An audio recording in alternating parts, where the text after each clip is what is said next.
Ousmane Sonko Diomaye yóbbu na ko pale te xamu ko lii day may Ousmane Sonko doole joo xam ne jamonoy Macky Sall sax bi amu ko. lii lañ doon xaar parce que seen woon nañ ko bu yàgg ndax nit moom bu fekkee da nga tàmm war rek warkat ngay doon ñun nag ay gor lañ te Ousmane Sonko gor pire la tey ku ko dégg ni mu waxee assemblée nga xam ne gor pire moo doon wax.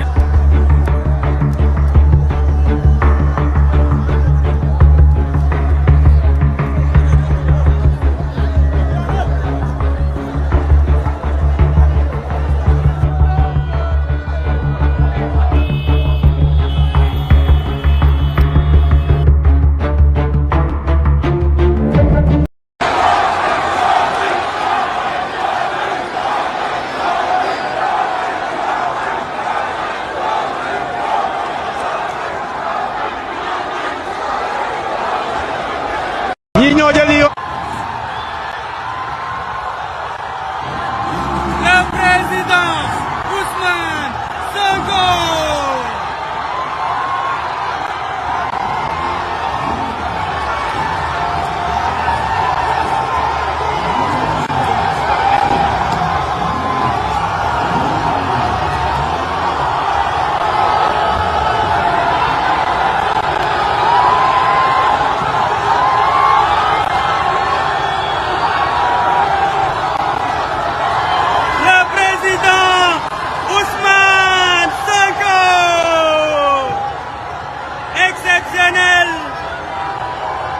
Il est là, le mollah de Kër Gorgui, le lion retourne dans sa tanière, le président Ousmane Sonko.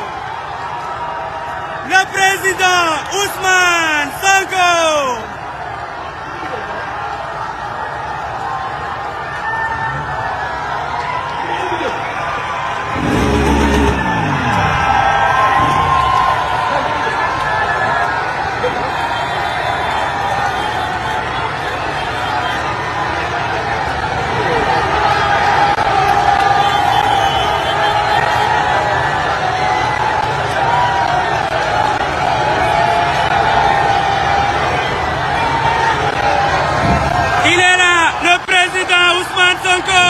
Le président Ousmane Sonko.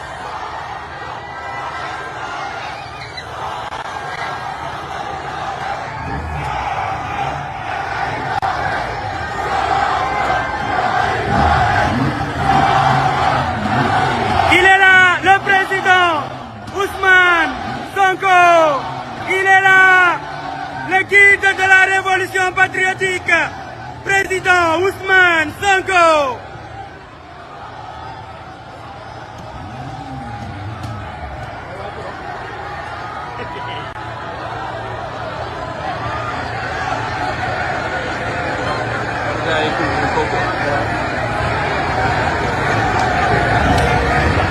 Il est là, il va faire ces quelques pas qui le séparent de son domicile.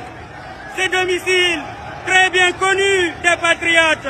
Minginanou, le président Ousmane Sonko, le guide de la révolution.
Ladies and gentlemen, by decree number 2026-6128 of May 22nd, 2026, the President of the Republic, His Excellency Bassirou Diomaye Faye, has ended the duties of Mr. Ousmane Sonko, Prime Minister, and consequently those of the ministers and secretaries of state who are members of the government.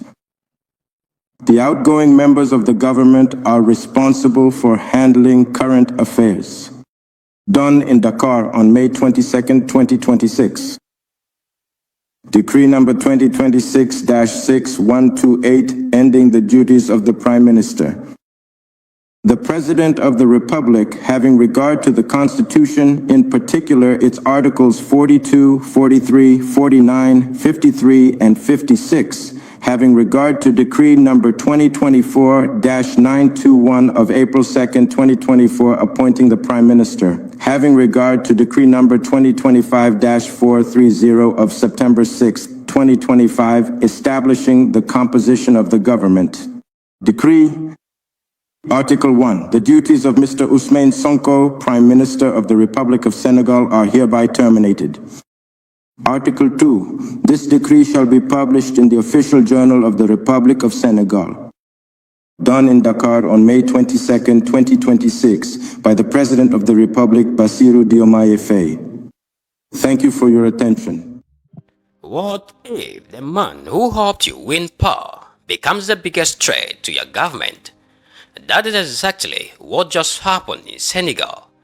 In a dramatic and unexpected political move, Senegal's President Bassirou Diomaye has dismissed his Prime Minister Ousmane Sonko and dissolved the entire government. Yes, the same man who stood shoulder to shoulder with him during the rise to power is now out of office. And this is not just a political breakup, it is a national earthquake. A debt crisis is looming. The International Monetary Fund has frozen billions in support, and Senegal's economy is under extreme pressure. So the question is no longer just what happened. The real question is, why did Senegal's most powerful political alliance sadly collapse? Stay with this story, because what is happening in Dakar could reshape Senegal's future for years to come. This is First Africa Voice. If you are new here, this channel brings you the biggest stories shaping Africa's future: politics, economics, power, geopolitics, and the truth behind the headlines. Kindly join this movement by subscribing so that you don't miss any update from Africa. To understand this crisis, we need to go back to the beginning. When Bassirou Diomaye Faye rose to power in 2024, he was not alone. Standing beside him was Ousmane Sonko, a fiery, charismatic opposition leader with massive support among Senegal's youth. Sonko was not just a politician, he was a movement, a symbol of resistance against the old political establishment. But here is the twist. Sonko was barred from running in the presidential election due to a defamation conviction. So instead, he backfired. That alliance changed everything. Together, they rode a wave of public frustration, economic concerns, and political unrest. And they won. Faye became president, and one of his first major decisions, he appointed Sonko as prime minister. At that moment, it looked like a dream team. A president and prime minister who had fought the same battles. A united front promising economic reform, sovereignty, and change. But behind the scenes, cracks were already forming. Senegal's economy did not inherit stability. It inherited pressure, massive debt, rising fuel costs, and tense negotiations with international lenders. Then came the shock. The International Monetary Fund froze its $1.8 billion lending program. Why? Because of misreported debt figures discovered in the country's financial records. Suddenly, Senegal's debt level was revealed to be around 132% of its economic output. That is not just high, that is dangerous. For a developing economy, it signals serious risk. Now, imagine being the government in that situation. On one side, you need IMF support to stabilize the economy. On the other side, you have political pressure not to increase fuel prices or impose harsh reforms. This is where the conflict between President Faye and Prime Minister Sonko begins to intensify. Because Sonko takes a half-nationalist stance, he rejects debt restructuring proposal, he opposes rising fuel prices, and he pushes back against IMF recommendations. But the Finance Ministry sees things differently. They want that fuel subsidies alone could explode beyond budget limit if global oil prices rise. Inside government, tension is rising fast. Two visions of economic survival, one government and one breaking relationship. By 2025, the divisive between Faye and Sonko is no longer hidden. It is becoming public. Sonko, once seen as the engine of the government's political momentum, begins taking a more independent stance. He even pushes for audits of Senegal's resources deals, especially in oil and gas. One of his biggest targets is the Greater Tortue Amayem gas project.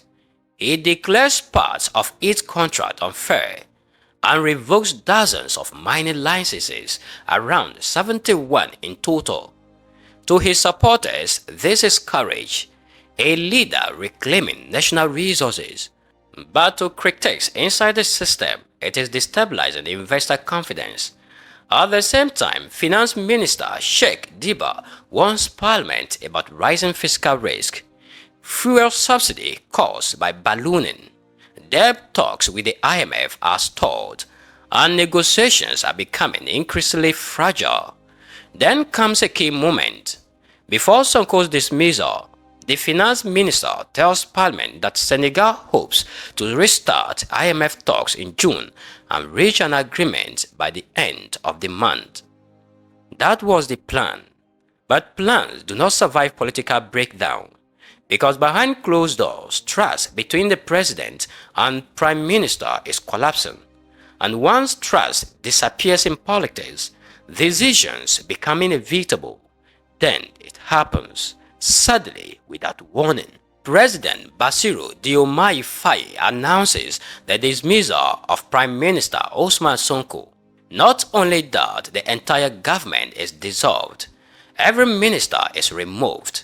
A caretaker arrangement is put in place to handle day-to-day affairs. The official explanation is brief, but the political message is loud. This is a reset of power, a restructuring of authority at the highest level, and almost immediately, reactions begin to pour in. Sonko responds publicly with a surprisingly calm message. He says he will sleep with a light heart. But behind that calm statement is a deeper political question. Is this a peaceful separation or the beginning of a political war? Because Sonko is not just any politician. He still commands massive influence. He still leads a dominant political party in parliament. And he still has the ability to shape national debate. So even out of government, he is not out of power. Now, this is where the story becomes bigger than personalities. Because Senegal is not just facing a political crisis, it is facing an economic pressure cooker. Debt is high, IMF funding is frozen, fuel subsidies are unstable, and investor confidence is fragile. The country needs reforms. But reforms requires political unity, and unity has just collapsed at the top. The biggest fear now is delay. Delay in IMF negotiations, delay in financial stabilization, delay in policy decisions, and in economics, delay is expensive.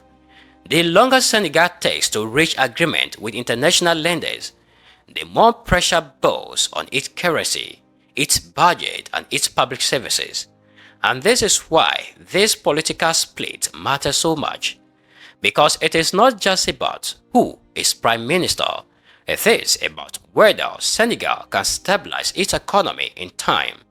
Now all eyes turn to Ousmane Sonko. What does he do next? Will he return fully to opposition politics? Will he challenge President Faye's leadership, or will he attempt to reshape the political landscape from outside government? There are already signs of tension.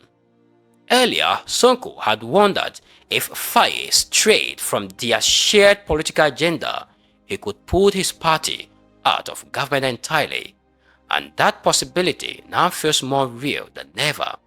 His political base remains strong, especially among young people and anti-establishment voters. And in Senegal's parliament, his party still holds significant influence, which means even without a government position, Sonko remains major force. Some observers believe this could lead to a long-term power struggle between the two men who once stood together. Others believe this is a strategic reset, not a total breakup. But one thing is certain, the alliance that brought them to power is no longer intact. So where does Senegal go from here? The country now stands at a crossroads. On one part, renewed cooperation, IMF agreement and economic stabilization. On the other, prolonged political tension, delayed reforms and financial uncertainty. The dismissal of the Prime Minister is not just a headline.